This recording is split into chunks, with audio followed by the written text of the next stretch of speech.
नमस्कार दोस्तों, मैं संध्या फिर हाजिर हूँ आपके सामने एक नए विषय के साथ। दोस्तों, कौन था महाभारत का असली योद्धा, कर्ण या अर्जुन? यह एक ऐसा प्रश्न है जो सदियों से लोगों के मन में है। दोस्तों, आज मैं इसी पर बात करने वाली हूँ। जी हाँ, तो महाभारत का युद्ध केवल युद्ध नहीं था, बल्कि धर्म, कर्म और संघर्ष की गाथा।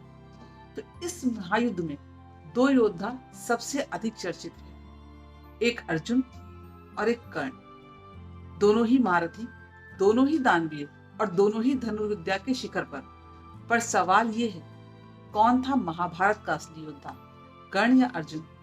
दोस्तों, आज हम इसी को जानने की कोशिश करेंगे कुछ प्रसंगों के माध्यम से।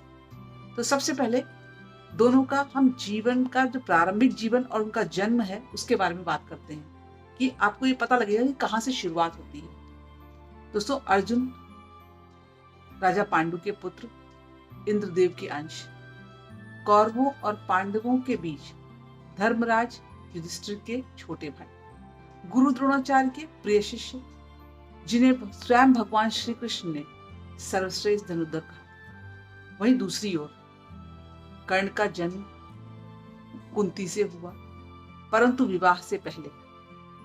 सूर्यदेव के तेज से उत्पन्न यह बालक जन्म के तुरंत बाद ही नदी में बहा दिया गया और उसे पाया एक सूत अधिरथ और उसकी पत्नी राधा ने। इसलिए कर्ण कहलाए सूत पुत्र, और यहीं से शुरू हुआ उनके जीवन का संघर्ष।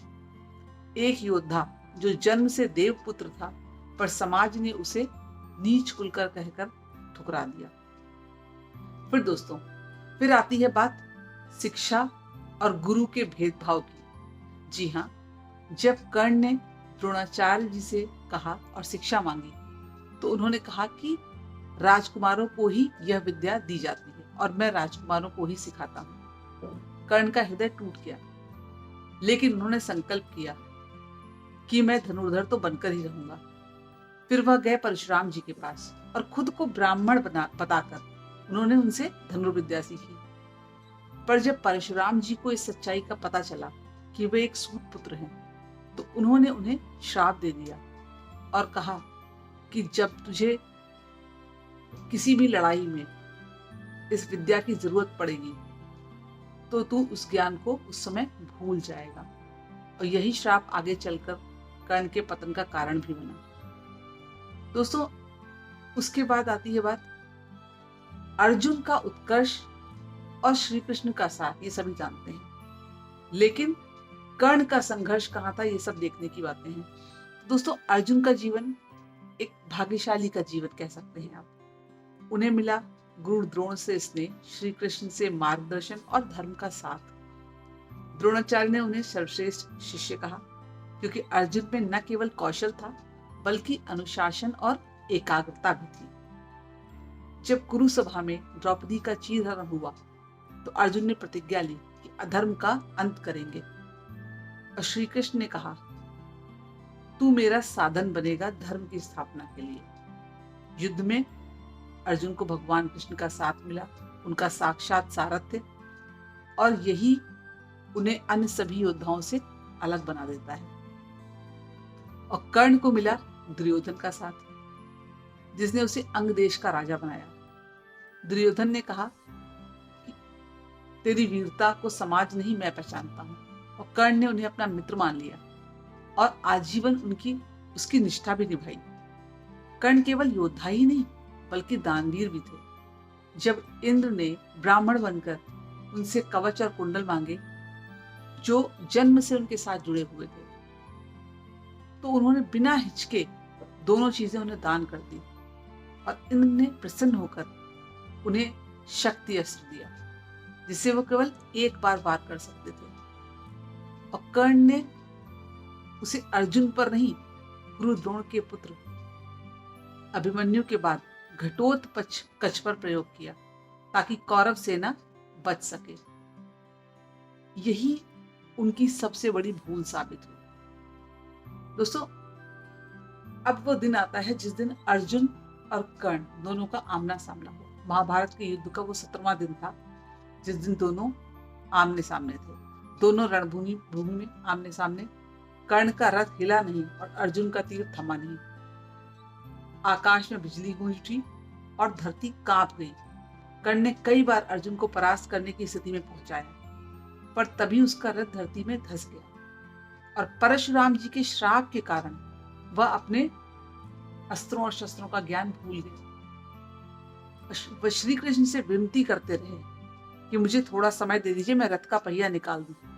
यह युद्ध के धर्मों के खिलाफ है कि मैं रथ से नीचे हूं और मुझ पर कोई बाण चलाए। पर श्री कृष्ण ने कहा, कर्ण, जब द्रौपदी को अपमानित किया जा रहा था तब तुम मौन थे। उस समय तुम्हें न्याय क्यों नहीं याद आया? उस समय धर्म तुम्हें क्यों नहीं याद आया? अब आज जो है न्याय का समय है। और अर्जुन ने अंजलिक मुद्रा में झुके कर्ण पर अमर शस्त्र चलाकर कर्ण को धराशायी कर दिया, पर वीरता के साथ। अब मृत्यु के बाद क्या हुआ? कर्ण के मरने के बाद श्री कृष्ण ने अर्जुन से कहा, अर्जुन, आज तुमने उस व्यक्ति को मारा है जो इस पृथ्वी पर सबसे बड़ा दानवीर था। कृष्ण ने युधिष्ठिर से कहा, कर्ण सूर्य पुत्र थे और कुंती के ज्येष्ठ पुत्र, अर्जुन के बड़े भाई। यह सुनकर युधिष्ठिर ने शस्त्र त्याग दिए और कहा, हमने धर्म युद्ध में अपना ही भ्राता खो दिया। तो अब यह प्रश्न वही है कि असली योद्धा कौन था, कर्ण या अर्जुन? अर्जुन जिन्हें मिले श्री कृष्ण, गुरु द्रोण, आशीर्वाद दोनों के और धर्म का साथ और धर्म का मार्ग भी। और कर्ण को जिन्हें मिला संघर्ष, अपमान और अंत तक अडिग रहना, दुर्योधन का साथ निभाने की निष्ठा, क्योंकि उन्होंने उन्हें सूत पुत्र के नाम से पीछा छुड़ाया था। तो दोनों ही महान थे, पर यदि परिस्थितियां समान होती तो शायद कर्ण इतिहास के सबसे बड़े योद्धा कहलाते। महाभारत ने अर्जुन को विजय दिलाई, पर लोगों के दिलों में अमर हो गए कर्ण, क्योंकि वे अजेय नहीं थे, अविजित थे, जो परिस्थितियों से हारा पर सम्मान में नहीं। महाभारत के हर पात्र के साथ दोस्तों कोई ना कोई शिक्षा छिपी हुई है। जैसे अर्जुन हमें अनुशासन सिखाते हैं, तो कर्ण हमें आत्मसम्मान और त्याग की सीख देते हैं। दोनों ही योद्धा नहीं बल्कि जीवन के दर्शन हैं। असल में कर्ण और अर्जुन दो नाम, दो आदर्श और दो रास्ते।